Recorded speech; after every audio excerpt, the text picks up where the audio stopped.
ஒரு ஏழை விவசாயி வயலில் வேலை செய்து கொண்டிருந்தான். குழி தோண்டுவதற்காக அவன் மண்வெட்டியை எடுத்து வெட்டினான். அப்போது டங் என்று ஒரு ஓசை ஒன்று கிளம்பியது. விவசாயி மண்ணை கிளறிவிட்டு குனிந்து பார்த்தான். பூமிக்கடியில் ஒரு இரும்பு பெட்டி இருக்க கண்டான். உடனே அவன் தன் மனைவியை கூப்பிட்டான். இருவருமாக இரும்பு பெட்டியை வெளியே எடுத்தார்கள். அது மிகவும் கனமாக இருந்தது. உள்ளே பொன்னும் வெள்ளியும் நவமணியும் குவிந்து கிடந்தது. விவசாயி மகிழ்ந்தான். அவனுடைய மனைவி எல்லையில்லா ஆனந்தம் கொண்டாள். இருவரும் நாள் முழுவதும் பெட்டியின் அருகிலேயே காவல் இருந்தார்கள். பொழுது விடிந்த பிறகு நன்றாக இருள் விலகியதும் அவர்கள் பெட்டியை எடுத்துக்கொண்டு வீடு திரும்பினார்கள். ஒருவர் கண்ணிலும் படாமல் மெல்ல மெல்ல பதுங்கி பதுங்கி நடந்து சென்றார்கள். அவர்களுடைய அரசர் பேராசைக்காரர். புதையல் கிடைத்த செய்தி அவர் காதுக்கு எட்டினால் ஆபத்து வரும். அவர் பொருள் அனைத்தையும் பறிமுதல் செய்து கொள்வார் என எண்ணிய விவசாயியும் அவர் மனைவியும் இரும்பு பெட்டியை பூமிக்கு அடியில் புதைத்து வைக்க முடிவு செய்தார்கள். வீட்டுக்கூடத்தில் ஒரு குழி தோண்டி அதில் இரும்பு பெட்டியை இறக்கினார்கள். பிறகு குழியை மூடி முன்போல தரையை சமன் செய்தார்கள். ஆயினும் அன்று இரவு விவசாயிக்கு உறக்கம் வரவில்லை. அவன் மனைவி பற்றி மிகுந்த கவலை கொண்டான். அவள் வாய் சும்மா இருக்காது. மறுநாள் இல்லாவிட்டாலும் அதற்கு மறுநாள் அவள் புதையலை பற்றிய செய்தியை ஊராரிடம் சொல்லிவிடுவாள்.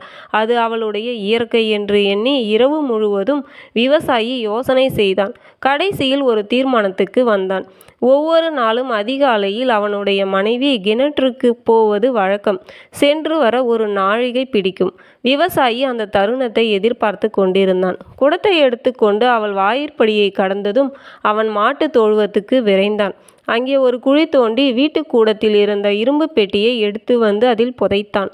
குழியை மூடி பழையபடி நிலத்தை சரி செய்து அதன் பின்னர் அவன் நிம்மதியாக தன் வேலைகளை கவனிக்கச் சென்றான். விவசாயி மற்றொரு திட்டமும் உருவாக்கினான்.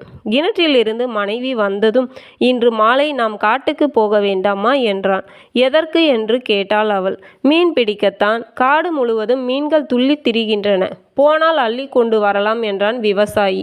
மனைவி சிரித்தாள். நிலத்தில் மீன் திரியுமா என்று வினவினாள். விவசாயி, உனக்கு ஐயம் இருந்தால் என்னுடன் வந்து பார் என்றான். உச்சி வேளைக்கு பின் பொழுது சாய்ந்ததும் அவன் மனைவிக்கு தெரியாமல் கடை தெருவுக்கு சென்றான். சில மீன்களை விலைக்கு வாங்கி ஒரு முயல் குட்டியையும் பணம் கொடுத்து பெற்றுக்கொண்டான். பிறகு பலகார கடைக்கு சென்று 20 பணியாரங்களை வாங்கி மூட்டை கட்டினான். ஒரு தூண்டிலையும் எடுத்துக்கொண்டான். அங்கிருந்து அவன் நேராக காட்டுக்கு சென்று பணியாரங்களை மரக்கிளைகளில் ஒட்ட வைத்தான். மீன்களை நிலத்தில் வீசி எறிந்தான். விவசாயியின் மனைவியால் அரசருக்கு விஷயம் தெரிய வருகிறது. பிறகு அரசர் விவசாயியை என்ன செய்தார் என்பதை தெரிந்து கொள்ள சேனலை சப்ஸ்கிரைப் செஞ்சுட்டு கீழே இருக்கிற ப்ளே பட்டனை ப்ளே பண்ணி பாருங்கள்.